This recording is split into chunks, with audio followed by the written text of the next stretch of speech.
और आपको इंदौर लिए चलते हैं, जहां पर मुख्यमंत्री doctor Mohan Yadav press conference कर रहे हैं Madhya Pradesh take growth conclave 2.0 को लेकर।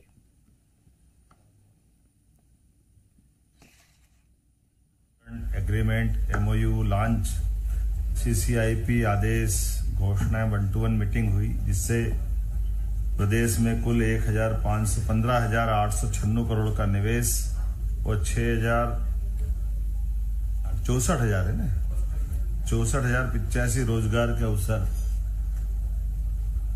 अवसर सृजित होंगे। यह आयोजन प्रदेश की तकनीकी और औद्योगिक प्रगति की दिशा में एक ऐतिहासिक मील का पत्थर है। मैं मध्य प्रदेश सरकार के माध्यम से साइंस टेक्नोलॉजी विभाग ने ये जो अचीवमेंट किया है, मैं बधाई देना चाहूंगा। जैसे आपकी जानकारी में जीआईएस के बाद हमने अपने सारे विभागों को अलग अलग प्रकार से उनकी अपनी लाइन लेते हुए अपनी पॉलिसी भी डिक्लेयर करें और अपने स्वयं के काम को फैलाए बढ़ाए। मुझे इस बात की प्रसन्नता के कई सारे क्षेत्रों में मध्य प्रदेश ने लीड लिए और कई नवाचार भी किए, जो कई सारे राज्य अब हमारे साथ हमारी इस काम के आधार पर अपने आप की पहचान बनाएंगे। खास करके कॉन्क्लेव में 700 से अधिक प्रतिभागियों ने, नीति निर्माताओं ने, निवेशकों ने और स्टार्टअप लीडर्स ने सहभागिता की है। 8 से अधिक निवेशकों के साथ 1-to-1 बैठक हुई, जिसमें थॉमसन सेमीकंडक्टर्स, ANSR, सोलेजेनिक्स जैसी प्रमुख कंपनियां शामिल है। 22 नई तकनीक और औद्योगिक इकाइयों का उद्घाटन हुआ। कुल 257 करोड़ का निवेश और 2,125 रोजगार के अवसर इस नई तकनीक वाली जिनके जहां उद्घाटन हुए उनके बारे में बताना चाहूंगा। और 4 नई परियोजनाओं का जो भूमि पूजन हुआ, जिसमें 1,346.75 करोड़ का निवेश, जिसमें 21,150 युवाओं को रोजगार मिलने की आश्वस्ति मिली है। कार्यक्रम के दौरान निवेश और उद्योग संवर्धन को गति देने हेतु कुल 9 कंपनियों को भूमि आवंटन पत्र LOA जारी किए गए। इन इकाइयों द्वारा प्रदेश में निवेश किया जाएगा, जिनके माध्यम से खासकर हमने छोटी से छोटी कंपनियों को भी जोड़ा है। ऐसा नहीं कि बड़ी बड़ी कंपनियों पे ही देखा है। तो ये जो छोटी कंपनियां जिनको LOI दी है हमने, उसमें लगभग 10.61 करोड़ का निवेश और 740 लोगों को रोजगार मिलेगा। और ये इन LOI के माध्यम से विभिन्न टेक्नोलॉजी, IT, मैन्युफैक्चरिंग कंपनियों को निवेश के लिए संसाधन और भूमि हमारे द्वारा उपलब्ध कराई है। 800 करोड़ के 7 MOU पे हस्ताक्षर हुए, जिनके माध्यम से IT, रिसर्च एवं टेक्नोलॉजी क्षेत्र को बढ़ावा मिलेगा। 10,500 रोजगार के अवसर सृजित होंगे। यह MOU मुख्य रूप से silicon wafer manufacturing, IT park Vikas, technology एवं रिसर्च संबंधित परियोजनाओं के लिए सोमवेदा, DAVP, IT park, ANSR, game developers association of India, the ends entrepreneurs Rajasthan, कोटि योगी फाउंडेशन, विज्ञान एवं टेक्नोलॉजी विभाग मध्य प्रदेश शासन, military college of communication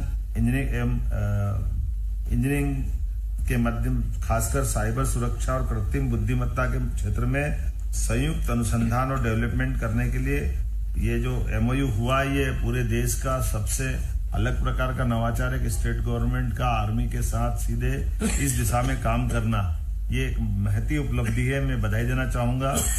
85.51 lakh crore के निवेश के एग्रीमेंट हुए, जिसमें आईसर भोपाल के साथ ड्रोन टेक्नोलॉजी के विश्व स्तरीय सेंटर ऑफ एक्सीलेंस की स्थापना होगी। नई नीतियां और digital launch, draft Madhya Pradesh space technology 2025 portal and drone data repository में खास करके जो प्रमुख घोषणा है उस पर भी बात करना चाहूंगा। मध्य प्रदेश अब अंतरिक्ष तकनीक के क्षेत्र में एक नई उड़ान भरने जा रहा है और बहुत जल्दी स्पेस टेक्नोलॉजी पॉलिसी 2025 को भी लॉन्च करेगा, जिसके तहत satellite data, remote sensing, space startups को प्रोत्साहन दिया जाएगा। भोपाल में हम 2000 एकड़ पर नॉलेज सिटी विकसित करने जा रहा है। ये बड़ी घोषणा है हमारी सरकार के द्वारा। यह आधुनिक हाईटेक सिटी, साइबर सिटी के तर्ज पर बनाई जाएगी। यहाँ विश्व स्तरीय संस्थान, अनुसंधान केंद्र, स्टार्टअप एक साथ आएंगे, जिससे मध्य प्रदेश भारत का कृत्रिम बुद्धिमत्ता AI का हब बन जाएगा।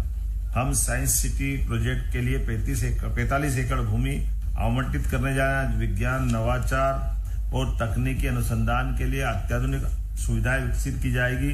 यह परियोजना आने वाले वर्षों में हमारे युवा और विद्यार्थियों के लिए ज्ञान और प्रयोग का अद्भुत केंद्र बनेगी।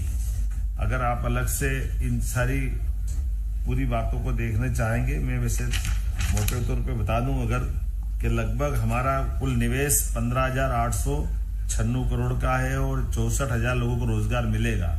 नई इकाइयों का जिनका उद्घाटन हुआ है वो 22 है, जिनमें 257.46 करोड़ का निवेश हुआ है और 2125 को मैं दोबारा दोहरा रहा हूँ इसको। वैसे इनाल तो मैंने उसमें बोल ही दिया है, दोबारा बोलने की जरूरत नहीं है। तो सब मिलाकर 15,896 करोड़ का लगभग 16,000 करोड़ हो गया। अब 896 में क्या जोड़ना है?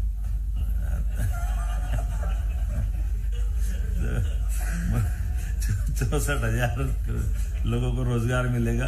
मैं मान के चलता हूं कि ये जो हमारी 1 to 1 से लेकर जिस प्रकार से इसमें अलग अलग प्रकार के इन्वेस्टर आए, निवेशक आए और उनसे हमारी बात हुई और मुझे इस बात की भी प्रसन्नता है कि 4 माह से कम समय में हमारी ये दूसरी टेक टू एनक्लेव मान के चलो कि जिस ढंग से उन लोगों ने रिस्पांस दिया है, ये हमारी सफलता भी है और अपने मध्य प्रदेश के प्रति लोगों का विश्वास भी है।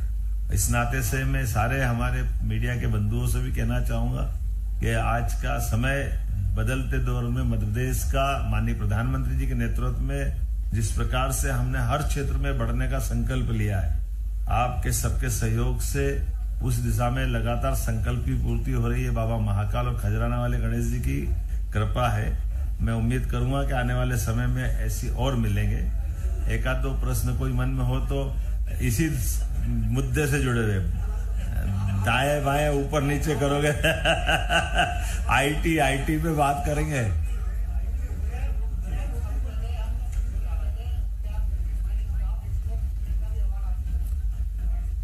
ये अच्छी बात है, ज्वेल जी ने अच्छा प्रश्न किया है कि ये हमारे राज्य ने पहली बार इंडस्ट्री में एक साथ अलग अलग 4 सेक्टर में पुरस्कार पाए।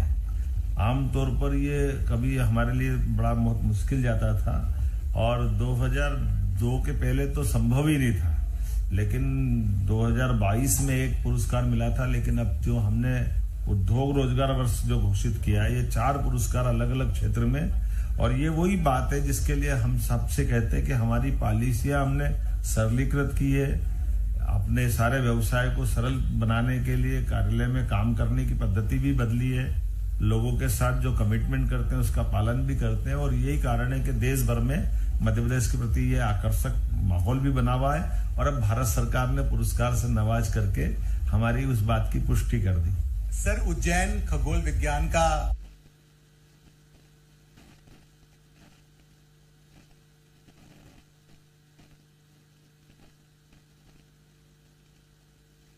देखिए, ये अब उज्जैन नहीं हो तो इंदौर का मेट्रोपॉलिटन शहर ही है। उज्जैन, इंदौर, देवास, धार, तो मेट्रोपॉलिटन को लेकर के जो पूरा प्लान बना है, तो हमारा जो वर्तमान की दशा में खास करके डीप टेक टेक्नोलॉजी की दृष्टि से बड़ा सेंटर बनाने का एक संकल्प भी हुआ है और साइंस सिटी भी बन रही है। साइंस सिटी अभी हमारे प्रदेश के अंदर इसकी काफी स्कोप भी था, तो आपने देखा होगा अभी प्लेनेटोरियम और काफी चीजें तो वहां काम कर रही है, लेकिन आने वाले समय में स्पेस टेक्नोलॉजी को लेकर के, खगोल विज्ञान को लेकर के, ऑब्जर्वेटरी तो राजा जयसिंह के समय से थी, तो प्राचीन ज्ञान का भी और वर्तमान के विज्ञान का भी, दोनों का समायोजन करते हुए रिसर्च करने के लिए भी, क्योंकि ऐसा माना जाता है कि यहाँ से हम स्टैंडर्ड टाइम की बात भी अगर करते हैं तो स्टैंडर्ड टाइम के लिए जो हमारी जीपीएस से भौगोलिक भूमिका अगर हमारे प्रदेश की देखते हैं तो ये पृथ्वी के मध्य में भी आता है। तो वैदिक घड़ी के लिए आईआईटी के एक अच्छे स्टूडेंट ने जो हमारे लिए वैदिक घड़ी बनाई थी, उस वैदिक घड़ी का लोकार्पण भी कराया माननीय प्रधानमंत्री जी के माध्यम से। वैदिक घड़ी का विक्रमादित्य वैदिक काल के ऐप भी दिए हैं जो स्थानीय समय भी बताते हैं और वैदिक समय से भी जोड़ के चलते हैं, और ये समय गणना का वो केंद्र भी बताते हैं। जैसे उदाहरण के लिए हमारे लिए प्राचीन काल के समय के वैदिक समय की गणना की अगर बात करेंगे तो वो 15 मुहूर्त, 15 मुहूर्त दिन के, 15 मुहूर्त रात के। तो जो अपना ये वर्तमान की साइंस की दृष्टि से 60 मिनट का 1 घंटा होता है, मूलतः हमारे मुहूर्त से वो 48 मिनट का होता है। और 48 मिनट से कैलकुलेट कराते हैं तो ये बराबरी से रात और दिन की हिसाब लग जाते हैं। तो ये जो अभी वर्तमान में 60 मिनट से जोड़ेंगे तो 12 घंटे तो दिन के और फिर 6 घंटे रात के, तो 12 बजे से सुबह 6 बजे तक मैदान खाली है। रात की 12 से 6 में कहाँ गिनती करेंगे? तो जैसे पूरा दिन ऐसी पूरी रात है। जब हम अपने चक्री क्रम से ग्रहों की गिनती अगर अपने गणना करने जाएंगे तो सूर्योदय से सूर्यास्त तक का पूरा समय, तो सूर्योदय से सूर्योदय तक, अगले सूर्योदय तक, ये दोनों 30 मुहूर्त होकर के खगोल गणना का हमारी प्राचीन विज्ञान है। और उसी आधार पर आज हमारे प्राचीन वैदिक गणित के हिसाब से ये जो विभिन्न ग्रहण लगते हैं, सूर्य ग्रहण, चंद्र ग्रहण, तो वो तुरंत कैलकुलेशन आ जाता है। ये उसी की विशेषता है। इसलिए वैदिक गणित की दृष्टि से भी इसको हमने अपने सिलेबस में भी लिया है और आधुनिक साइंस की दृष्टि से भी अब लोग बहुत तेजी से इसको अपना भी रहे। मुख्यमंत्री जी, डिफेंस सेक्टर की ओर से मध्य प्रदेश के लिए एक बड़ी उपलब्धि है कि आज आर्मी ऑफिशियल्स के साथ में 2 MOU साइन हुए हैं, जो कि प्रदेश के लिए एक बड़ी उपलब्धि साबित हो सकती है। धन्यवाद, बिल्कुल सही। आइए आर्मी अफसर के साथ में और आर्मी के भी वो जो विंग, जिस विंग पे हम साइबर की संभावना देखते हैं, उससे जुड़ करके हमारे साइंस टेक्नोलॉजी विभाग का ये MOU हुआ है। ये हमारी तेज गति से चलने वाली गति भी है। और आप देखो, एक और बड़ी बात हुई है, डिजिटली आमतौर पर जो हमने आज वो जिसमें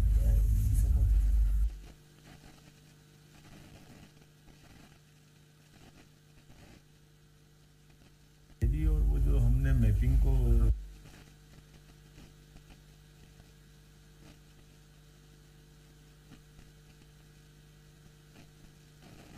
एक बहुत महत्वपूर्ण उपलब्धि है ड्रोन डेटा रिपोजिटरी। जैसे कि आपके पिक्चर का फॉर्मेट होता है, JPEG फॉर्मेट है, JP फॉर्मेट है, ऐसे कोई स्टैंडर्ड्स अभी तक किसी भी देश में नहीं बने हैं, देश के किसी राज्य में नहीं बने। मध्य प्रदेश पहला राज्य है जो इस स्टैंडर्ड ऑफ प्रोसीजर्स को बनाया है, उसके स्टैंडर्ड्स करा है। और अब ये इमेजेस चाहे आपने कैप्चर की हो, चाहे एक्स विभाग ने की हो या दूसरे ने, अगर उसी फॉर्मेट में रहेंगी तो एक्सचेंज हो सकेंगी।